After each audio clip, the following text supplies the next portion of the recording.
I am Bolu Fagborun.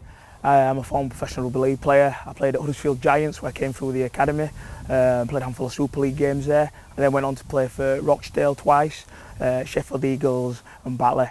They were in the late 2000s. It was a brilliant time, to be fair. I had the chance to play Super League whilst I was still at school, which went down very well, and I made my debut at Odsal, playing for Huddersfield Giants, and as a guy who was born in Nigeria but raised in Odsal. It was beautiful to play rugby league there, and at the point, Bradford Bulls were the best team in the world, so it was brilliant to make my debut there with all my friends and family watching. Also, I retired a little bit early due to a couple of injuries, but I also had the chance to come out of retirement and play for Nigeria, which was a brilliant experience, playing their first ever international game. I heard a rumour at the beginning of 2019 that Nigeria were potentially going to play their first ever international game, and it was an opportunity that I didn't have when I was playing. So for me, I spent probably about 6 months Rocky style trying to train back up and get fit again. And really, Nigeria is its infancy, and if you've seen the rise of the Jamaican team and how long it took them from concept to be at the World Cup, I thought I really need to be involved in this as somebody who's got some experience in rugby league. So yeah, cut a long story short, I still had some gas in the tank, and I went to play in the MEAs in 2019. So we played 2 games in 5 days, and we won the first Middle Eastern competition, which was a good experience to bring rugby league to Lagos. And there's 200 million people in Nigeria, so there's a lot of growth potentially for rugby league. And I also jumped back into the hat, not in the playing side, but in 2022, I made my first international coaching debut as well. So the head coach, Joe Mabu, his wife gave birth probably a week or so before the tournament, which gave me the hot seat for the tournament. So it was a great experience, to be fair. I flew over with Rio, who currently plays at Barra, but he was at St Helens. So we flew over, and I was head coach for the tournament, which we won, which has left us in a place where we're potentially 3 games away from qualifying for the 2025 World Cup. So from 2019 to 2023, we're on the grasp of taking in the next World Cup, which is beautiful and a quick journey. So now I'm a transformational leadership and coaching consultant. So I work with emerging talent in companies, the people who the owner, the director sees the future of the company. Really exciting. Work with highly skilled industries, tech, digital, supporting industries. Really working, nurturing that leadership, that sporting mindset, innovation, creativity. In essence, trying to create the future leaders people want to work with that will change companies. Really exciting space. It's took quite a bit of time to get around the right people. You have to be heavily networked. You've got to go and see people. You've got to prove your competence, which is something I'd really tell people out there who want to quit rugby or finish rugby and get into some careers and things that you really want to do. You really have to get around people who are doing it at a high level.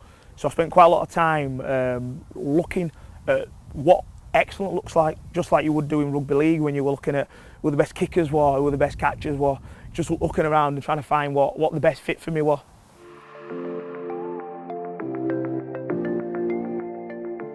To be honest, it was tough coming out, because I really spent quite a lot of time trying to find what the right thing for me was. So I spent some time with the distribution manager, and that were okay in pieces. There were parts of it that I enjoyed. I then started doing personal development and business coaching internally, and I really found my niche. And I think connecting that with my sports background, the teams and high performance, I really started to find something that I really started to get really passionate about. So for me, it took a lot of time in terms of finding something that would get that same enjoyment and that same passion. And that for me was a real spark for starting up my own company. The fact that I found something that I really enjoyed. Building teams, working with organisations, working with people who in essence are trying to do the same thing you try and do at rugby. You're trying to be excellent, you're trying to be the best you can be.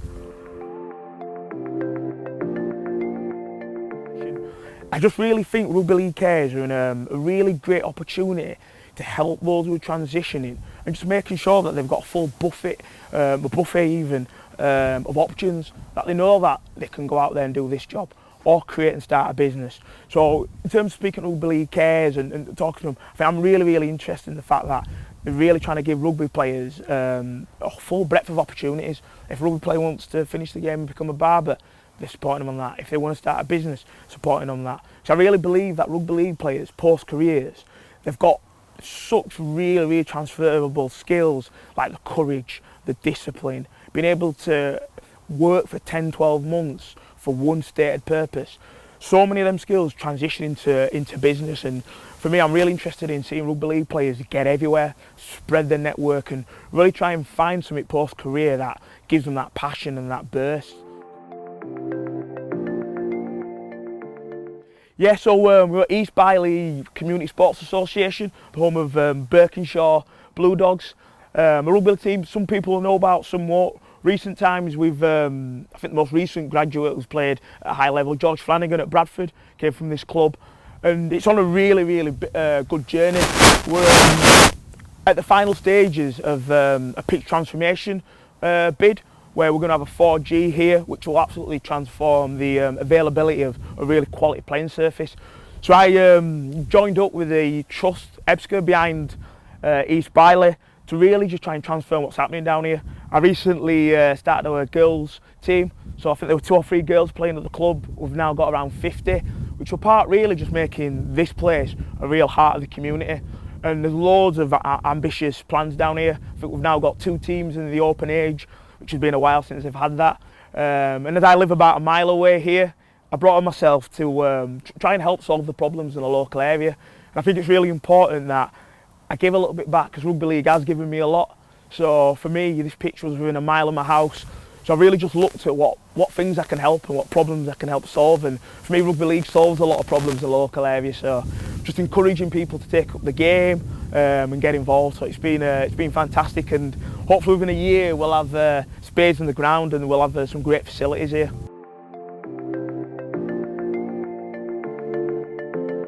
Yeah, I would say whilst you're playing, your brand is hot and you can get out to places, give talks, and you've got a lot of warm markets.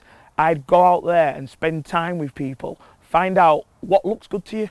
If you were the other side of the conversation, is it working in an office? Is it doing public speaking? Is it remaining in the game? Obviously there's opportunities within the game, there's opportunity outside of it.